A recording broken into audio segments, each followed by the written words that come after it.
नमस्ते जी। ब्रह्मचर्य के साधन, लेखक स्वामी ओमानंद जी सरस्वती। द्वितीय भाग, चक्षु स्नान, उषापान और शौच आदि। प्रथम है चक्षु स्नान। प्रातःकाल उठकर ईश्वर चिंतन के पश्चात चक्षु स्नान करना चाहिए, जिसकी विधि इस प्रकार से है। शुद्ध जल जो ताजा और वस्त्र से छना हुआ हो लेकर इससे मुख को इतना भर लो कि उसमें और जल न आ सके, अर्थात पूरा भर लो। इस जल को मुख में ही रखना है। साथ ही दूसरे शुद्ध जल से दोनों आंखों में बार बार छींटे दो, जिससे रात्रि में शयन समय जो मल अथवा उष्णता आंखों में आ जाती है वह सर्वथा दूर हो जाए। इस प्रकार इस क्रिया से अंदर और बाहर दोनों ओर से चक्षु इंद्रिय को ठंडक पहुंचती है। निरर्थक मल और उष्णता दूर होकर दृष्टि बढ़ती है। इस क्रिया को प्रतिदिन करना चाहिए। यह क्रिया आंखों की ज्योति के लिए अत्यंत लाभदायक है। इसको प्रतिदिन श्रद्धापूर्वक करने से नेत्रों के समस्त रोग दूर होकर वृद्धावस्था तक आंखों की ज्योति बनी रहती है। दूसरा है उषःपान। इसके पश्चात उषःपान करें। प्रातःकाल 4 बजे के पश्चात जो जल शौच यानी मलमूत्र त्याग के पूर्व पिया जाता है उसे उषःपान कहते हैं। उषःपान से पूर्व भली भांति कुल्ली करके मुख, नासिका आदि को साफ करना आवश्यक है। पहले दांतों को अंगुली से भली भांति रगड़कर 2-3 बार कुल्ला करें। फिर अंगूठे या उंगली से रगड़कर जीभ का तथा गले के नीचे, ऊपर तथा दाएं बाएं लगा हुआ कफ आदि मल भली भांति साफ कर डाले। नासिका के दोनों छिद्रों को भी जल से शुद्ध कर लें। यदि नासिका और मुख को भली भांति शुद्ध किए बिना उषःपान यानी जलपान किया जाएगा तो रात्रि में शयन काल में हमारे उदर से जो मल मुख के द्वारा बाहर निकलने के लिए आता है वह जल के साथ पुनः पेट में पहुंचकर गड़बड़ी करेगा। उषःपान के प्रकार। उषःपान 2 प्रकार से किया जाता है। प्रथम नासिका द्वारा, दूसरा मुख द्वारा। लाभ दोनों से ही होता है। पहले मुख द्वारा ही जल पीने का अभ्यास करना चाहिए। शनैः ही नासिका के द्वारा भी जल पीने का अभ्यास कर सकते हैं, किंतु यदि नासिका से पीना हो तो बाईं नासिका से धीरे धीरे थोड़ा जल अंदर जाने दें। इस जल को मुंह से थूक दें। इस प्रकार नासिका को शुद्ध करके नासिका से जल पीना चाहिए। नासिका द्वारा जल पीने की विधि इस प्रकार है। गिलास में या किसी जल पात्र में जिसके किनारे पतले हों, जल भर सुविधा पूर्वक बैठकर गिलास का किनारा बाएं नथुने नाक से लगाकर धीरे धीरे जल अंदर आने दें। कंठ से घूंट खींचता जाए, जल स्वयं ही भीतर जाने लगेगा। जल को श्वास की सहायता से न खींचें। बलपूर्वक यह क्रिया करने से जल का ठसका लग सकता है। आरंभ में कुछ कष्ट होता है। किसी के तो आंखों में आंसू भी आ जाते हैं। कुछ झनझनाहट सी उत्पन्न होती व थोड़ा सा प्रतिश्याय यानी जुकाम भी प्रतीत होता है, किंतु इससे घबराना नहीं चाहिए। पहले दिन या 1 या 2 तोला जल पिएं, फिर धीरे धीरे बढ़ाते जावें। भाव प्रकाश में 24 तोले जल पीना लिखा है, किंतु प्रत्येक मनुष्य अपनी प्रकृति के अनुसार न्यून व अधिक कर सकता है। किसी किसी को वायु के कारण डकारें बहुत आती हैं, क्योंकि जल के साथ पेट में वायु भी जाती है। इससे घबराना नहीं चाहिए।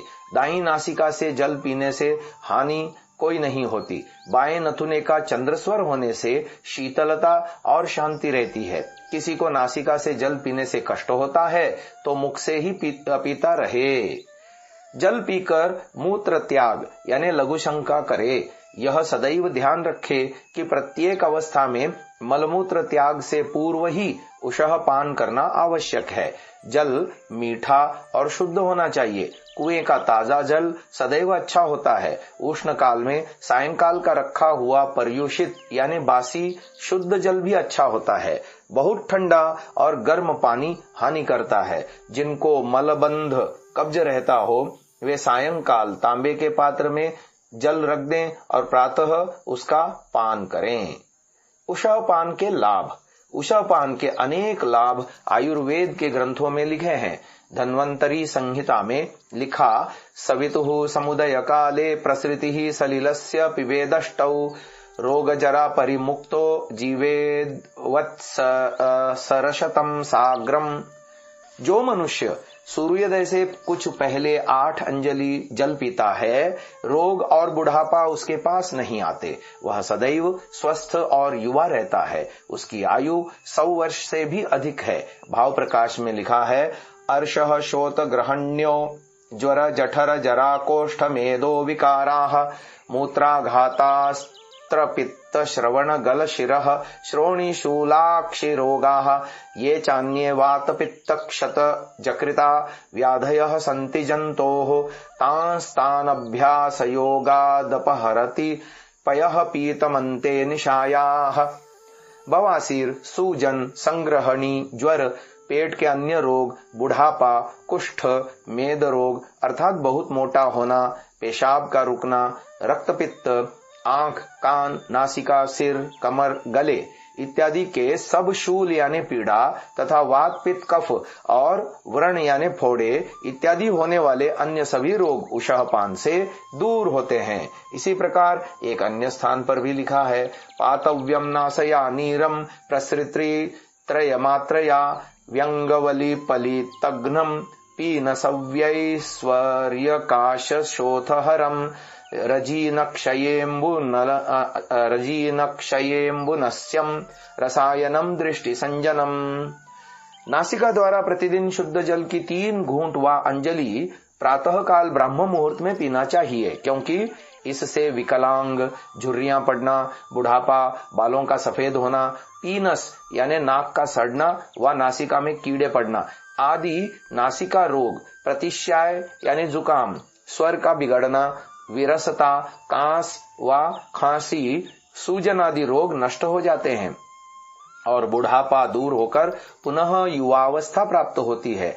आयु की वृद्धि अर्थात दीर्घ आयु की प्राप्ति होती है। चक्षु संबंधी समस्त रोग दूर होते हैं और नेत्र ज्योति इस प्रकार जल नेति करने से खूब बढ़ती है। अतः ब्रह्मचारी तथा प्रत्येक स्वस्थ स्त्री व पुरुष को प्रतिदिन मुख व नासिका द्वारा उषः पान का अमृत पान करके अमूल्य लाभ उठाना चाहिए। अब आती है बात शौच की।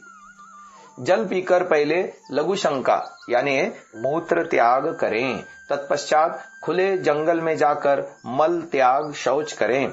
शौच के लिए ग्राम से जितना भी दूर जाओ उतना ही अच्छा है। इसमें मनुजी महाराज का प्रमाण है, दूरादावस्थान मूत्रम दूरात पादावसेचनम उच्चिष्ठान निषेकम च दूरादेव समाचरेत। मनुस्मृति अध्याय 4 श्लोक 151। मलमूत्र का त्याग, पैर धोना व जूठन का फेंकना आदि कार्य घर व निवास स्थान से दूर ही करें। मनु जी की आज्ञा के अनुसार प्रातः काल उत्तर की ओर और सायंकाल दक्षिण की ओर मुख करके शौच के लिए बैठें। जैसा कि आगे लिखा है, मुख तथा दांतों को बंद रखें। बाएं पैर पर दबाव रखकर बैठना अच्छा है, इससे शौच खुलकर आता है। शौच के समय बल लगाना व कांखना बहुत ही हानिकारक है। बल लगाने से वीर्य नष्ट हो जाता है। जो मल यानी टट्टी स्वयं आ जावे वही ठीक है। मलमूत्र रोकने से हानियां। मलमूत्र के त्याग पर ब्रह्मचारी को पूरा ध्यान रखना चाहिए। सदैव समस्त कार्यों को छोड़कर उचित समय पर शौच जाना अत्यंत आवश्यक है। यदि कभी निश्चित समय पर शौच जाने की इच्छा भी न प्रतीत होवे तब भी शौच के लिए अवश्य जाना चाहिए। भले ही मल विसर्जन न भी हो इससे मल की उष्णता कम हो जाती है और हानि नहीं होती, किंतु जो लोग इस बाट में बैठे रहते हैं कि शौच जाने की इच्छा जब होगी तब जाएंगे, उनका स्वभाव बिगड़ जाता है। मल की उष्णता से नेत्रों की ज्योति घटने लगती है, बलवीर्य भी क्षीण होने लगता है, अर्थात ब्रह्मचर्य नष्ट हो जाता है। भूख नहीं लगती, भोजन में अरुचि हो जाती है, सिर में पीड़ा रहती है। इस प्रकार अन्य अनेक रोगों की उत्पत्ति होकर मनुष्य सदैव रोगी रहता है। महर्षि धन्वंतरी ने सुश्रुत संहिता में लिखा है, आयुष्यमुषसि प्रोक्तम मलादीनां विसर्जनम अतदंत्रकूजनाध्मानो दरगौरव वारणम। सुश्रुत संहिता चिकित्सा स्थान अध्याय 24 श्लोक। प्रातः काल उषः काल में मलमूत्र के त्याग से आयु बढ़ती है और आंतों का गुड़गुड़ाना, पेट का फूलना और भारीपन आदि रोग दूर होते हैं। जो प्रातः काल शौच न जाकर देर से मलमूत्र त्याग करते हैं, उनके पेट का मल भीतर ही भीतर सड़कर अत्यंत दुर्गंध युक्त और विषैला हो जाता है। गुदा में कतरनी कैंची से काटने के समान पीड़ा होने लगती है। अपान वायु बिगड़कर उसकी ऊर्ध्व गति हो जाती है, जिससे मल भी ऊपर को चढ़ने लगता है और वह फिर जठराग्नि में जाकर पचने लगता है। उससे सारे शरीर का रक्त दूषित हो जाता है। शौच भी खुलकर नहीं आता। पेट में अनेक प्रकार के रोग उत्पन्न होकर भयंकर शूल यानी पीड़ा होने लगती है। कभी कभी तो मुख से भी मल निकलने लगता है। इसी प्रकार वायु के अनेकों रोग उत्पन्न हो जाते हैं। इसलिए तो लिखा है कि सर्वेषामेव रोगाणाम निदानम कुपितामलाः। संसार में जितने भी रोग हैं, उन सबकी उत्पत्ति मल के कुपित होने से होती है। जिस मल के बाहर निकलने पर ऐसी भयंकर दुर्गंध आती हो कि सब कोई उससे दूर भागता है, फिर वह अंदर पड़ा हुआ क्या सुगंध देगा। मलमूत्र को रोकने वाला मनुष्य कैसे सुखी और स्वस्थ रह सकता है, यह विचारने की बात है। इसीलिए ब्रह्मचारी को किसी कार्य में फंसकर मोह, लज्जा व भय के कारण, जाड़े में शीत के डर से अथवा आलस्य से मलमूत्रादि के वेग को नहीं रोकना चाहिए। कितना भी आवश्यक कार्य क्यों न हो, उसको छोड़कर तुरंत ही मल का त्याग करना चाहिए। इस कार्य को सबसे आवश्यक समझें। जो ब्रह्मचारी उपर्युक्त बातों का ध्यान न रखकर मलमूत्र के त्याग में आलस्य और प्रमाद करेगा, तो अपने ब्रह्मचर्य को खो बैठेगा, क्योंकि मलमूत्र की उष्णता से सारे शरीर में उष्णता और विष फैल जाता है। इंद्रियां क्षुब्ध और चंचल हो उठती हैं। इंद्रियों में अस्वाभाविक क्षुब्धता और उत्तेजना के कारण मनुष्य रोगी और कामी बन जाता है, जिससे वीर्य दूषित होकर अनर्थों और रोगों का मुख देखना पड़ता है। ठीक समय पर मलमूत्र के त्याग और शौच के साफ हो जाने से दिन प्रतिदिन स्फूर्ति, उत्साह, प्रसन्नता, तेज, पराक्रम, स्मृति, बुद्धि आदि सद्गुणों की वृद्धि होती है और वीर्य अत्यंत शुद्ध और विकार रहित हो जाता है, जिससे ब्रह्मचर्य में कोई बाधा नहीं होती। पहले लिखा जा चुका है कि मलमूत्र की उष्णता से वीर्य का नाश हो जाता है। वीर्य नाश करना मानो अपने स्वास्थ्य पर कुल्हाड़ा चलाने जैसा है। धातु क्षया धृते रक्ते मंदः संजायते अनलः। वीर्य नाश से रक्त आदि धातुएं भी निर्बल, दूषित और नष्ट हो जाती हैं और वीर्यम वही बलम, वीर्य के अभाव में जो बल का भंडार है, जठराग्नि भी मंद पड़कर अपना कार्य करना छोड़ देती है, क्योंकि वीर्य तथा रक्त आदि धातुओं के संचार उष्णता से ही शरीर के अवयवों में कार्य करने की शक्ति रहती है। इनके अभाव में समस्त कार्य बिगड़ जाता है। जिस प्रकार विद्युत धारा करंट के बंद होने से सारा कारखाना बंद हो जाता है, इसी प्रकार वीर्य के नाश से शरीर का सारा कार्य बंद हो जाता है। पुनः जठराग्नि का मंद पड़ना और आंतों का दुर्बल होना स्वाभाविक ही है। और जब आंत तथा जठराग्नि अपना कार्य ठीक नहीं करती है, तो मलावरोध व मलबद्धता, कब्ज का रोग स्थिर रूप से हो जाता है और यही वीर्यनाश का मुख्य हेतु है। स्वप्न दोष, प्रमेह आदि भयंकर रोगों का जन्मदाता है। जिनके पेट में मल पड़ा रहता है, स्वप्न दोष तो ऐसे ही लोगों के साथ मित्रता गांठता है। इसलिए मलमूत्र अपान वायु आदि वेगों को रोकने से हानि ही है, लाभ कुछ नहीं। मूत्र के वेग को रोकने से भी मूत्रेंद्रिय और पेट में पीड़ा होने लगती है। मूत्र में जलन, सिर में पीड़ा, यहाँ तक कि वीर्यनाश भी होने लगता है। मूत्र के वेग को रोकने से मूत्र में पहली धातु रस, जिसका रंग श्वेत होता है, आने लगती है। रस से जो रक्त आदि अन्य धातुएं बनती हैं, उनका बनना बंद हो जाता है। जब शरीर को हृष्ट पुष्ट और धारण करने वाली धातुएं ही नहीं बनती तो शरीर का ह्रास यानी नाश अवश्यम भावी है। इसी प्रकार रात्रि में सोते समय शीत व आलस्य के कारण जो मूत्र के वेग को रोक लेता है, उसे मूत्र की उष्णता से स्वप्न दोष व वीर्यनाश हो जाता है। इसी प्रकार मल को रोकने से जिन रोगों को उत्पत्ति होती है, लगभग वे ही रोग अपान वायु के रोकने से भी उत्पन्न होते हैं। न वेगान धारयेत धीमान जातान मूत्र पुरीशयोः चरक सूत्र स्थान अध्याय 7 श्लोक 2। मल मूत्र अपान वायु, पाद, छींक, डकार, जम्भाई आदि वेगों को किसी भी अवस्था में ब्रह्मचारी व किसी भी मनुष्य को नहीं रोकना चाहिए। रोकने के लिए तो काम, क्रोध, लोभ, मोह, शोक, भय, चिंता, अहंकार आदि मन के वेग ही बहुत हैं। इनके रोकने का यत्न करना चाहिए। महर्षि पतंजलि ने भी चरक शास्त्र में इसी प्रकार लिखा है। लोभ, शोक, भय, क्रोध मानवेगान विधारयेत देह प्रवृत्तिर्या काचिद वर्तते परपीडया स्त्री भोगस्तेय हिंसाद्या तस्य वेगान विधारयेत चरक संहिता सूत्र अध्याय 7। लोभ, शोक, भय, क्रोध, अभिमान, अहंकार, निर्लज्जता, ईर्ष्या, अतिराग और परधन में इच्छा आदि वेगों को रोकना चाहिए। और जो कोई भी शारीरिक वेग दूसरे को पीड़ा देने वाले हों, उनको भी रोकना चाहिए, क्योंकि इनके रोकने में ही लाभ है।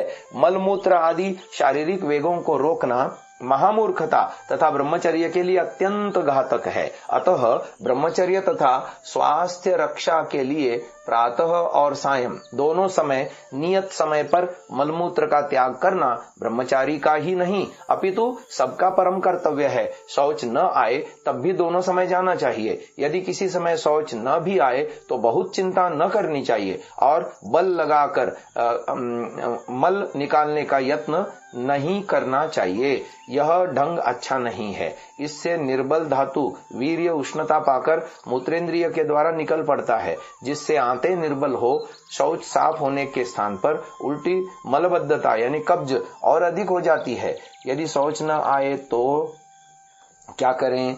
यदि शौच खुलकर नहीं आता और स्थायी मलबद्ध कब्ज का रोग रहता है तो जल पीकर शौच जाने से पूर्व पेट के पश्चिमोत्तान आसन, मयूर आसन आदि आसन तथा अन्य हल्के व्यायाम करें। पेट को खूब हिलाएं, तदनंतर शौच जाएं। मार्ग में जाते समय मन में यह दृढ़ निश्चय करें कि मुझे शीघ्र शौच आ रहा है, और यदि मैं तीव्र गति से नहीं चला तो मार्ग में ही मल निकलकर वस्त्र खराब हो जाएंगे। मल त्याग के लिए बैठ जाने पर भी इसी प्रकार का ध्यान करें कि सब मल गुदाद्वार के द्वारा बाहर निकल रहा है। ऐसा करने से मलबद्ध नहीं होगा। ऐसे दृढ़ निश्चय और ध्यान का हमारे शरीर पर बड़ा प्रभाव पड़ता है। इसे हंसी समझकर टाल न दें। यथार्थ में हम शरीर के स्वामी न बनकर दास बने हुए हैं, इसलिए अनेक कष्ट उठाने पड़ते हैं। आगे मल द्वार की शुद्धि। शौच जाते समय पर्याप्त बड़ा जलपात्र शुद्ध जल का भरा हुआ अवश्य ही साथ ले जावें। पर्याप्त जल से भरे जल पात्र के बिना जाना महामूर्खता है। जो लोग जलपात्र साथ नहीं ले जाते वे इतस्ततः पड़े हुए गंदे जल से मल द्वार को शुद्ध करते हैं, जिससे बवासीर आदि अनेकों रोग हो जाते हैं। कोई कोई ऐसे पक्के बाबूजी होते हैं जो जल से धोने का कष्ट ही नहीं करते, कागज या कपड़े से पोंछकर फेंक देते हैं, जो कि अत्यंत हानिकारक है। शौच व मल त्याग करने के पश्चात जल से गुदद्वार को धोने की रीति सारे भारतवर्ष में प्रचलित है, किंतु बहुत थोड़े लोग हैं जो यथार्थ में मल द्वार की शुद्धि करना जानते हैं। प्रायः शौच के समय अधिक से अधिक एक सेर जल का प्रयोग करते हैं, कोई कोई तो एक पाव जल से काम चला लेते हैं। कितने आश्चर्य की बात है कि एक पाव पानी से पायु यानी गुदद्वार की कैसे शुद्धि हो सकती है, जबकि किसी विशेष अवस्था में एक घड़े से भी काम नहीं चलता। वैसे तो यह साधारण सा कार्य लगता है, किंतु बहुत थोड़े व्यक्ति हैं जो मल द्वार की यथार्थ शुद्धि के ढंग व प्रकार को जानते हैं। इसलिए यह लोकोक्ति प्रसिद्ध है। बुद्धिमान बना फिरता है, हग कर शौच के हाथ भी धोने नहीं आते। जब किसी की मूर्खता सिद्ध करनी हो तो इन शब्दों का प्रयोग किया जाता है। पाठक क्षमा करें, जो अधिक पढ़े लिखे हैं वे इस विषय में अधिक मूर्ख हैं। यदि इस मूर्खता के साक्षात दर्शन करना चाहो तो शहर के सभी परिवारों तथा कॉलेज के छात्रावासों में प्रतिदिन हो सकते हैं। शहर में एक गृहस्थ का परिवार सारा का सारा एक गंदे तामलेट, जिसे न कभी धोते हैं न मिट्टी से मांजते हैं, इसी से वर्षों कार्य चलाता रहता है। इसी तरह कॉलेजों के छात्र इस धोने मांजने के कष्ट से बचने के लिए शीशे की बोतल का प्रयोग करते हैं, किंतु इस प्रकार की छोटी छोटी भूलों से उन्हें और भी अधिक कष्ट सहने पड़ते हैं। प्रमाद व अज्ञान ही इसका कारण है। लोग यह भी नहीं जानते कि गुदा मल के निकलने का मार्ग है, इसके रहने का स्थान नहीं। साधारण लोगों को इस बात का ज्ञान नहीं कि शौच के बाद गुदा के अंदर मल रह जाता है, जो गुदा को थोड़े से जल से केवल बाहर से धोने से दूर नहीं हो सकता, और यही मल गुदा के अंदर पड़ा रहकर सड़ता रहता है। इसी प्रकार बहुत समय तक प्रमाद व अज्ञान से शुद्धि न होने के कारण अर्श यानी बवासीर, नासूर और भगंदर जैसे भयंकर रोग उत्पन्न हो जाते हैं, जिनमें आज संसार फंसा हुआ है। इसलिए महर्षि पतंजलि ने चरक में लिखा, मेध्यम पवित्रम आयुष्य मलक्ष्मी कलिनाशनम पादयोर्मल मार्गाणाम शौचाधानम अभीक्ष्णशः। चरक संहिता सूत्रस्थान अध्याय 5 श्लोक 95। पाद यानी पैर, मल मार्गों यानी नाक, कान, गुदा, उपस्थेंद्रिय आदि को प्रतिदिन बारंबार मल रहित व शुद्ध करने से यानी धोने से बुद्धि, पवित्रता तथा आयु की वृद्धि होती है, दरिद्रता, पाप तथा रोगों का नाश होता है। जबकि भारत में पाश्चात्य सभ्यता ने पग नहीं फैलाए थे, उस समय तक चरक के इस श्लोक की महिमा का लोगों को भली भांति ज्ञान था। उस समय काला मैन मनुष्य, जमीन पर हगने वाला, मिट्टी से हाथ मांजने वाला, प्राचीन सभ्यता का भक्त, कोट, बूट, पतलून आदि अप्राकृतिक वस्तुओं से भले ही अपरिचित था, किंतु स्वास्थ्य और चरित्र रूपी धन का धनी तथा बल व शक्ति का भंडार था।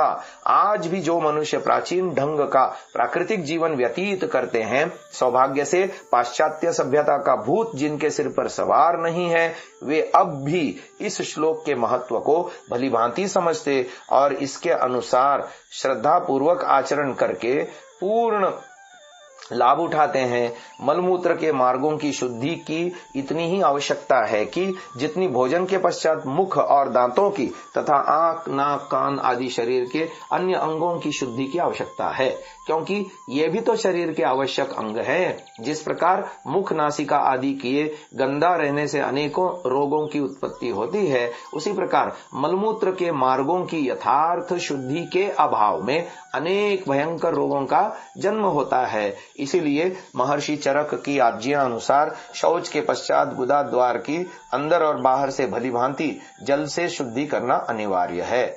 शुद्धि का प्रकार, गुदा के अंदर वाम यानी उल्टे हाथ की अंगूठे के साथ वाली उंगली प्रवेश करा के गुदा के अंदर अंगुली को चारों ओर घुमाकर जो मल गुदा के अंदर भित्तियों यानी गुदा चक्रों में लगा हुआ हो, दाएं हाथ से जल डाल कर भली भांति शुद्ध कर डालें। तत्पश्चात मिट्टी लगाकर अनेक बार जल से धोएं। पुनः अपने स्थान पर जाकर मिट्टी लगाकर दोनों हाथों को तथा पीछे जलपात्र को मिट्टी तथा जल से इतना मांजना व धोना चाहिए कि मलमूत्र की किंचन मात्र भी दुर्गंध शेष न रहे। इस प्रकार मल द्वार की शुद्धि के अनेकों लाभ हैं।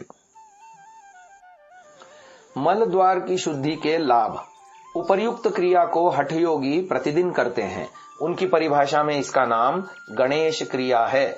इसको प्रतिदिन करने से मलबद्धता, कब्ज कभी नहीं होती, अर्थात मल विसर्जन की क्रिया ठीक से होती है। जिनको मलबद्धता, कब्ज रहती है, उनको भी शौच खुलकर आने लगता है। शरीर और मन दोनों निर्मल होकर प्रसन्न चित्त और शांत रहता है। मस्तिष्क की ओर गंदे परमाणु नहीं जाने पाते, इसलिए मस्तिष्क ठंडा और मन एकाग्र रहता है। आलस्य नाम को भी नहीं रहता, सदैव स्फूर्ति और उत्साह बना रहता है। गुदा द्वार की शुद्धि से सबसे बड़ा लाभ यह होता है कि इससे वीर्य में शीतलता आती है, क्योंकि वीर्य वाहक नाड़ियां गुदा द्वार से ही होकर बाहर आती हैं। इसीलिए ब्रह्मचर्य रक्षा में बड़ी सहायता मिलती है और मूत्राशय, मसाना तथा बवासीर, भगंदर आदि गुदा के रोग कोसों दूर रहते हैं। शुद्धि के विषय में मनोजी महाराज लिखते हैं, विण्मूत्रोत्सर्ग शुद्ध्यर्थम मृद्वार्यादेयमथर्वत् दैहिकानां मलानां च शुद्धिषु द्वादशस्वपि।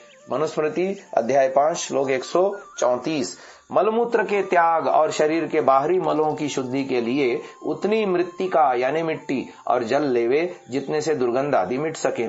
बाहर 12 प्रकार के मल ये हैं, वसा, शुक्र, मसृंग, मंजा, मूत्र, विंघ्राण, कर्णविट, श्लेष्माश्रुदूषिका, स्वेदो, द्वादशैते नृणाम मलाः, एकालिंगे गुदे तिस्रस्तथैकत्र करे दश, उभयोः सप्तदातव्या, मृदः शुद्धिमभीप्सता। मनुस्मृति अध्याय 5 श्लोक संख्या 135 एवं 136। वसा यानी चर्बी, वीर्य, रक्त, मज्जा, रक्त, मूत्र, विष्ठा, नाक का मैल, कान का मैल, कफ, आंसू, आंख का मैल और पसीना, ये मनुष्यों के 12 मल हैं। शुद्धि को चाहने वाला मनुष्य मूत्र की जगह 1 बार, गुदा में 3 बार, बाएं हाथ में 10 बार और दोनों हाथों में 7 बार मिट्टी लगावे। मूत्रेंद्रिय की शुद्धि।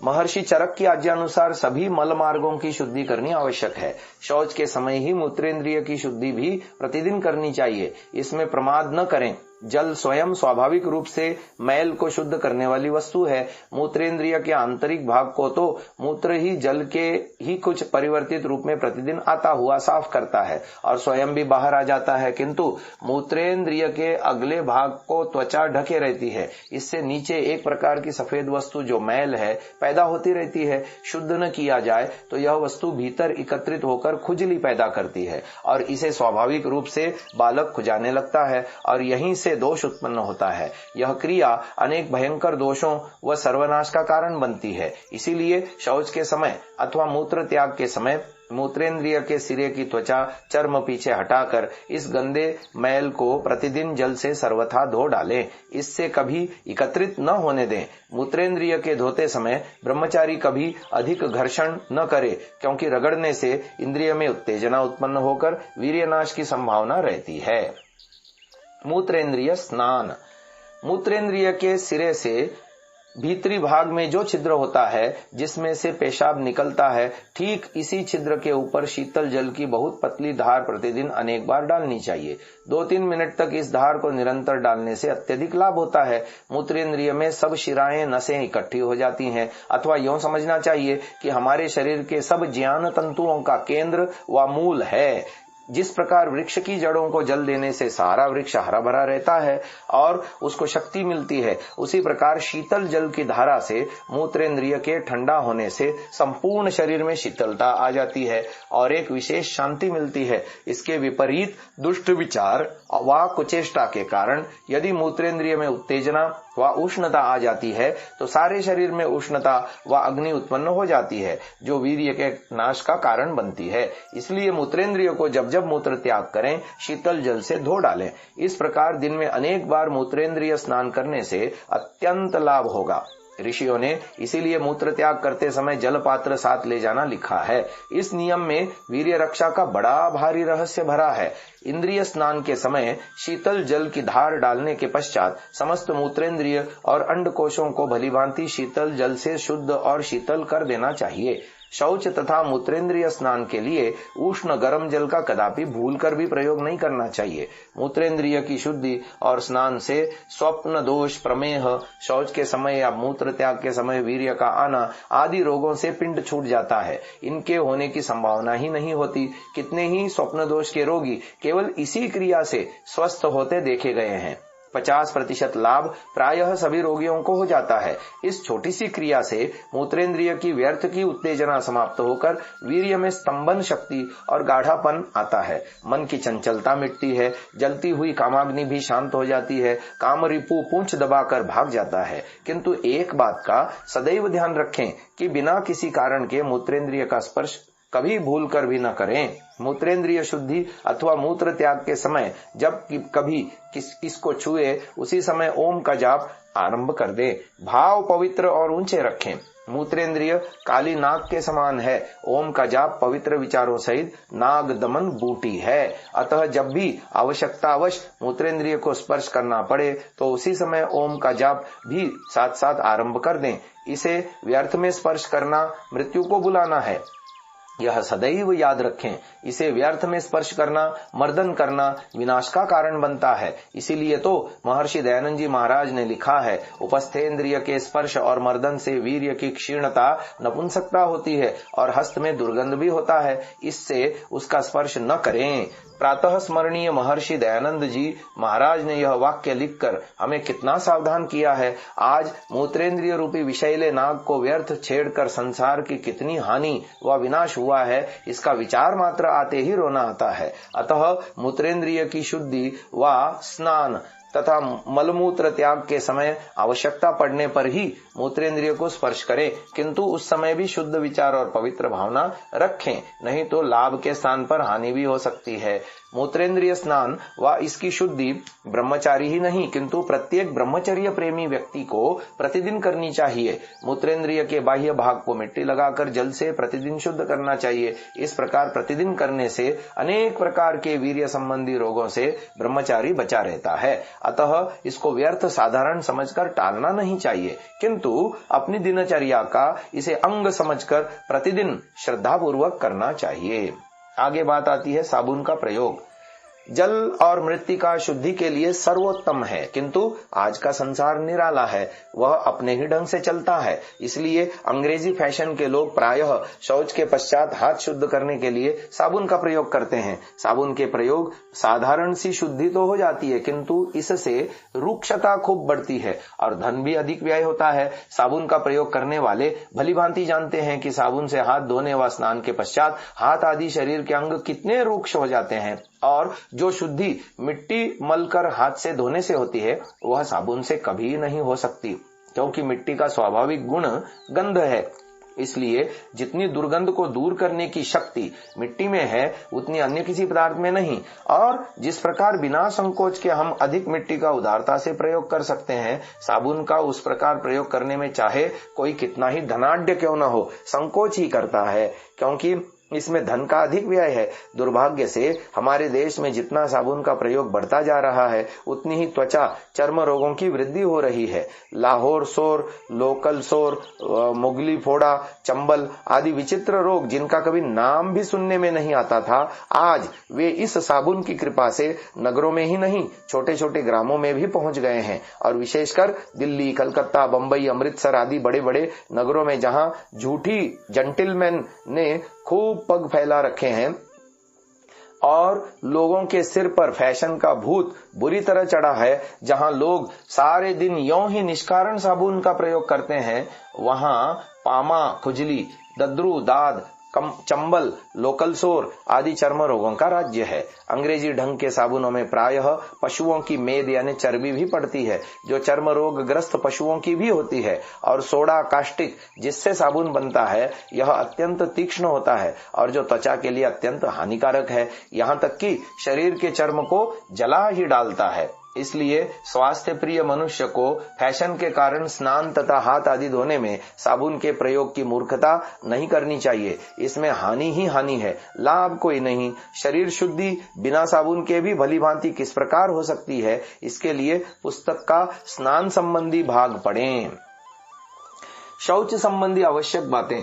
मलमूत्र के त्याग के विषय में मनुजी महाराज का आदेश। न मूत्रम पथि कुर्वीत, न भस्मनि, न गोव्रजे, न फाल काष्ठे, न जले, न चित्याम, न च पर्वते, न जीर्ण देवायतने, न वल्मीके कदाचन। मनुस्मृति अध्याय 4। मार्ग, राख, गौशाला व गोचर भूमि में मूत्र त्याग यानी पेशाब न करे। हल से जुते हुए खेत में, जल में, चिता में, ऊंचे टीलों, पुरानी टूटी फूटी यज्ञशाला व मंदिर में, बम्बी आदि कीड़ों के बिलों में कदापि मलमूत्र त्याग न करें। मुनिवर चाणक्य ने अपने कौटिल्य अर्थशास्त्र में लिखा है, नाप्सु मूत्रम कुर्यात, सूत्र संख्या 406, अर्थात जल में मूत्र त्याग न करें। आजकल के लोग ऋषियों की इस पवित्र शिक्षा पर ध्यान नहीं देते और निर्लज्ज होकर ऊंचे टीलों और मार्गों पर ही मलमूत्र त्याग करते देखे जाते हैं। न ही इन्हें यज्ञशाला, मंदिर आदि पवित्र धार्मिक स्थलों में श्रद्धा है। गौशाला व गोचर भूमि में मल त्याग न करने के महत्व को तो ये समझ ही क्या सकते हैं। ऐसे लोगों की ही कृपा से तो गाय आदि पवित्र पशु भी मल भक्षण करने लगे हैं। कीड़े मकोड़े आदि क्षुद्र प्राणियों के बिलों व बम्बी पर भय के कारण भले ही मलमूत्र त्याग न करें, वैसे संकोच कोई नहीं। उपर्युक्त वर्जित स्थानों पर मलमूत्र त्याग करने से पवित्र धार्मिक स्थानों की पवित्रता नष्ट हो जाती है। गायों का चारा, अन्न, जल आदि दूषित होकर स्वास्थ्य को बिगाड़ने का कारण बनते हैं और जलवायु दूषित होकर अन्य सभी प्राणियों को हानि पहुंचती है। बम्बी और बिल आदि पर मलमूत्र त्याग की मूर्खता करने से सर्प आदि विषैले जंतुओं से काटे हुए मूर्खों के दर्शन मैंने किए हैं। अतः ऐसे वर्जित स्थानों पर मलमूत्र त्याग करने से हानि के अतिरिक्त लाभ कोई नहीं होता। कितने अनपढ़ ही नहीं, पढ़े लिखे बाबू भी निर्लज्ज हो जाते हैं। जानबूझकर ऊंचे ऊंचे स्थानों पर, हर समय चलने वाले मार्गों के ऊपर व अत्यंत समीप नीचा सिर करके मल त्याग के लिए बैठ जाते हैं और नीचे गर्दन झुकाई, सिर से ऊंची खाई, इस लोकोक्ति को पूर्ण करने की धृष्टता करते हुए किंचित भी लज्जित नहीं होते। जब मनुष्य निर्लज्ज हो जाता है तो वर्जित स्थानों पर मलमूत्र त्याग की तो साधारण सी बात है, वह न जाने क्या क्या कुकृत्य कर डालता है। मुझे भली भांति स्मरण है, ऐसा ही कोई नीच मनुष्य यज्ञ वेदी पर मल त्याग करके अपना मुंह काला कर गया था। इसी प्रकार मलमूत्र त्याग के विषय में मनुजी महाराज अंत आदेश देते हैं, न ससत्वेषु गर्तेषु न गच्छन्नापि च स्थितः, न नदीतीरमासाद्य न च पर्वतमस्तके, वायवाग्नि विप्रमादित्यमपः पश्यंस्तथैव गाः, न कदाचन कुर्वीत विण्मूत्रस्य विसर्जनम्। मनुस्मृति अध्याय 4 श्लोक 47 एवं 48। जिनमें जीव रहते हों ऐसे गड्ढों में चलते चलते अथवा खड़े खड़े नदी आदि जलाशय के तट पर और पर्वत की चोटी पर मलमूत्र न त्यागे। वायु, अग्नि, विप्र, विद्वान व मेधावी पुरुष, सूर्य, जल और गौ को देखते हुए मलमूत्र का त्याग कदापि न करे। जिन गड्ढों में जीव रहते हैं उनमें मलमूत्र त्याग करने से जहां उन प्राणियों को हानि अथवा कष्ट होता है, वहां ऐसा करने वाला स्वयं भी हानि उठा सकता है। जैसा मैं पहले लिख चुका हूं, खड़े खड़े या चलते हुए मलमूत्र त्याग करना सभ्यता और स्वास्थ्य के विरुद्ध है और इस प्रकार करने से मलमूत्र का त्याग भली भांति होता ही नहीं। किंतु ऋषियों की शिक्षा के विरुद्ध चलने का स्वभाव आजकल के अंग्रेजी पढ़े लिखे बाबुओं का ही है। इस प्रकार नदी के तीर और पर्वत के शिखर पर मलमूत्र का त्याग करने से पवित्र जल और दिव्य जड़ी बूटियां दूषित होकर आरोग्य प्रदान करने के स्थान पर हानिकारक सिद्ध होती हैं। उपकार के स्थान पर हानि करना मनुष्य का धर्म नहीं।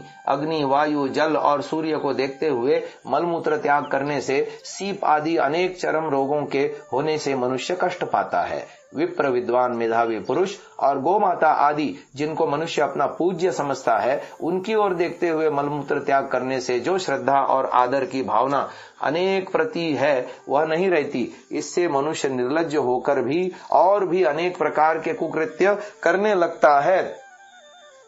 भय और लज्जा के कारण भी मनुष्य बहुत से पापों से बचा रहता है। अतः उपर्युक्त वर्जित स्थानों पर मलमूत्र त्याग कदापि नहीं करना चाहिए। जो ऐसा करते हैं वे मनुष्य नहीं, उन्हें पशुओं का बड़ा भाई समझना चाहिए। तिरस्कृत्योच्चरेत् काष्ठ लोष्टपत्र तृणादिना नियम्य प्रयतो वाचम संवितांगो व गुंठितः।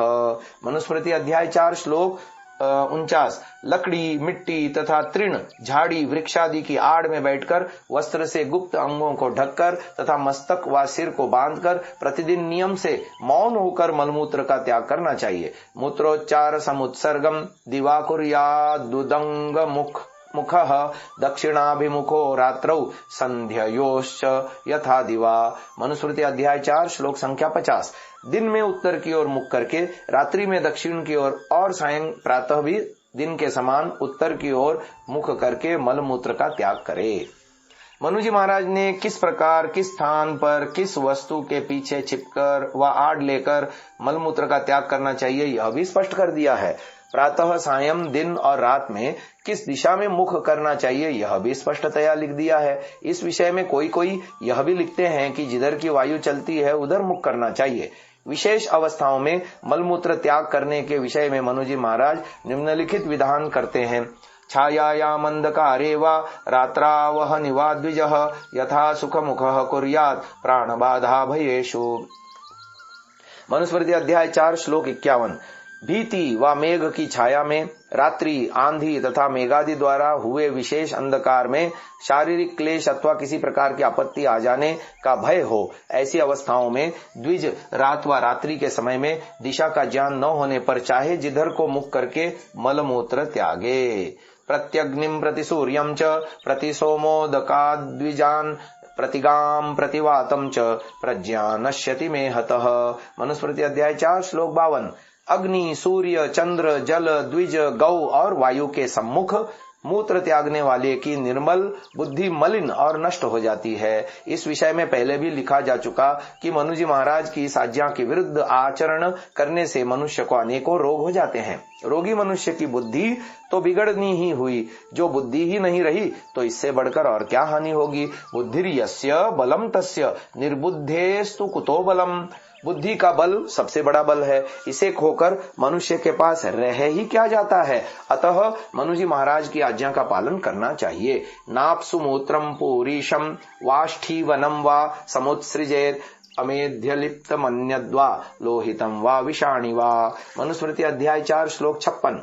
विष्ठा यानी मल, थूक, खकार, कुल्ला व मलमूत्र युक्त वस्तु, रक्त, खून और विष व विषैले पदार्थ भी जल में न डालें। जल जैसे पवित्र पदार्थ में, जिसके लिए जलम वै जीवनम, जल प्राणी मात्र का जीवन का आधार है, यह कहा गया है, उसमें मलमूत्र आदि गंदे पदार्थ, इसी प्रकार रक्त आदि अभक्ष्य और विषैले पदार्थ डालना मूर्खता नहीं तो और क्या है। जिस जल को भगवान ने शिवतम रस कहकर जल की श्रेष्ठता और गुणों का बखान किया है, उसमें उपर्युक्त दूषित पदार्थ डालकर उसे मलिन करना किसी विचारशील व्यक्ति की बुद्धि में कैसे आ सकता है। जल तो परम औषध और माता के समान रक्षा करने वाला अमृत है। इसके सदुपयोग से मनुष्य किस प्रकार कितना परम लाभ उठा सकता है, इसे स्नान के प्रकरण में देखने की कृपा करें। दूरादावस्थान मूत्रम दूरात्पादावसेचनम उच्छिष्टान्न निषेकम च दूरादेव समाचरेत। मनुस्मृति अध्याय 4 श्लोक 151। मलमूत्र का त्याग, पैर धोना व जूठन का फेंकना आदि कार्य घर व निवास स्थान से दूर ही करें। जो वस्तु गंदी व दुर्गंध युक्त हैं, उनको निवास स्थान से दूर ही फेंकने में मनुष्य का हित है। यह तो सभी जानते हैं कि दुर्गंध से रोग फैलते हैं और रोगों से मनुष्य के बल, बुद्धि, आयु, सुंदरता आदि सभी श्रेष्ठ गुणों और शक्तियों का नाश और ह्रास होता है। अतः जितना भी दूर इनको फेंका जाए व त्याग किया जाए उतना ही हितकर है। हमारे प्राचीन पुरुष इसीलिए निवास स्थान से 1-2 मील दूर जाकर शौच व मल का त्याग किया करते थे। इसीलिए वे स्वास्थ्य, बल, शक्ति आदि में सब प्रकार से हमारी अपेक्षा अत्यधिक उन्नत थे। हमें भी अपने ऋषियों की उपर्युक्त आज्ञाओं का श्रद्धा से पालन करना चाहिए। मल मूत्र के त्याग संबंधी उपर्युक्त नियम ब्रह्मचारी क्या, सभी स्वास्थ्य प्रेमी सज्जनों के लिए एक समान है। हमारे परम पावन ऋषि और महर्षियों की आज्ञा श्रेष्ठ और महान है, उसी के अनुसार चलने में हमारा कल्याण है। हम क्षुद्र बुद्धि मनुष्यों का क्या अनुभव और क्या ज्ञान है, किसी भी विषय में देखें, हमारे प्राचीन पुरुषाओं ने कितनी खोज और अनुभव किया है। प्रिय पाठकगण, श्रोतागण, आओ आओ अपने प्राचीन ऋषियों की शरण में आओ, उनके ज्ञान और अनुभव से अपरिमित लाभ उठाओ और जन्म जन्मांतर तक गदगद होकर उन्हीं के गुण गाओ। ओम शांति। ब्रह्मचर्य के साधन भाग 2 यहाँ समाप्त होता है। ओम।